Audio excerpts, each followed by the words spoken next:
So I thought today we would talk about a topic called When Silence Feels Big, understanding difficult behaviors in children with selective mutism. So parents may say, my child isn't just quiet. They melt down, they avoid, they shut down, they act out. And do you see this too, that kids tend to act out more in situations like home with their parents more than they do in school? Although, of course, kids can have behavioral challenges in school. But what do you see? Because I see that all the time. Yeah, no, I definitely feel like, we get this a lot of different times where I'll get feedback from teachers and they'll share that they don't experience this as much, but then at home, their parents will share that they experience these episodes all the time. And one of the things that I talk to parents a lot about is there's a few things. One is think about if a child has extreme social communication anxiety, like many of our kids with selective mutism, and they're so kind of inward the entire day at school, right? And they're kind of, feeling more frozen, or maybe they're feeling more stiff, or they're feeling more stuck. Think about how much energy they need to exude when they get home, right? Like there's so much energy that needs to go out. And so some of that could be that our kids just need to move. They need to move around. And some of our kids aren't getting that capacity in the school environment just based on their social communication anxiety. But then other kids are also experiencing various other factors. And I know a lot of episodes we talk about there's so many different contributing factors into the maintenance of selective mutism. And so we'd want to learn a little bit more about what are some of those factors. And maybe, again, they're not coming out as much during school because we're maybe more stuck. We're feeling a little bit more frozen in that point. And then we're seeing kind of maybe more of our child's baseline in the home environment. So it could be kind of both or one or the other.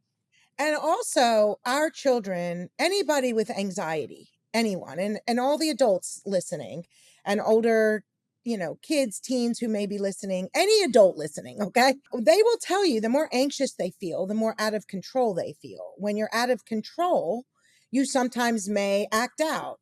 As an adult, you've learned to kind of manage yourself in order to be able to function in society. But maybe at home, you may yell at your kids, you may yell at your spouse, you may freak out, you might run off, you might hide in your room, you might act out. But when you're at work, you're way more controlled. And we see this with our kids. Also, our kids, anyone with anxiety thrives. And I'm going to repeat this throughout this episode: structure, consistency, routine, and predictability. Structure, consistency, routine, and predictability. Yes, that was not a mistake in the audio. That is me repeating those four components to what our kids, what any individual needs in their life to feel in control. And when you're anxious, you feel out of control. Yeah. School environments by nature tend to be more structured, more consistent, more routine, more predictable. So therefore, as a result of that, we see our kids actually may do better in school Hmm. because they know what, when, where, and how. And as you said, sometimes our kids are more shut down, more anxious in school. So they're holding it in.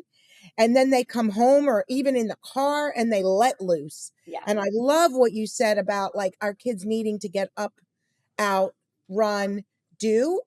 Other kids need to decompress. Yeah. You and I just did an episode 2 weeks ago that I think went live already. If not, it will be. And by the time people hear this, absolutely will have gone onto our podcast channel. But we did an episode called Look, Listen, and Learn. So many things we talk about are so, so important. I don't think there's anything that's not important that we talk about, but that episode to me is really critical. And so I would love for you just to kind of touch on that episode just a tad, because I feel that it relates to this so much. Yeah. We talked a lot about how the look, listen, and learn kind of go hand in hand, right? So we want to look at our kids, teens, or adults, And we and don't mean stare at, by the yeah, way. We yeah, mean kind of observe, look. yeah. We want to look and really observe, like, what is going on for our child, right? What is their body language telling us, right? Like, what are they showing us, right? So I think I gave the example in the episode about how a child had gone to a family gathering and she was hidden behind her mom, right? And so rather than saying, like, come on, come in front of me, take a pause and look and kind of see what is it about that scenario that's making my child maybe come behind me. Now, that was a scenario that she was feeling overwhelmed. She gets a little bit more anxious with her increased expectation, like high expectation family members. And there was also a larger group. So I think she was just feeling very overwhelmed. So we talked about how when I was working with the parents, we talked about the look piece, like observe what the surroundings are. So listen to what is she or what is your child showing you in that moment, right? And Like telling you, what are they what are doing? they telling you, whether it's actually verbally telling you, or we also talked in the episode about how sometimes even through our nonverbals, there could be many different ways that they're telling you certain things, and then learn from that. So instead of saying like, "Oh, this was such a failure," like now we're never going to be able to see our relatives again, take it as, okay, well, we looked and we listened, right? We were able to kind of comprehend like what was going on in that moment.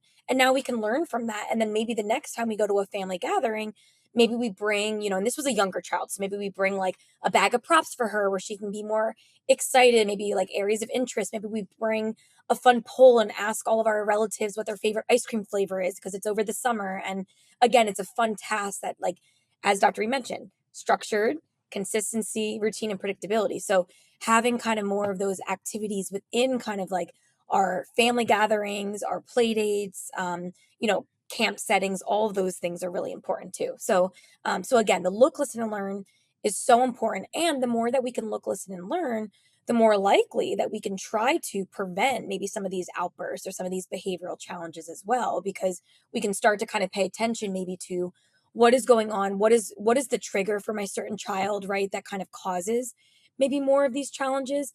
And there's so many ways that we can kind of move forward from that.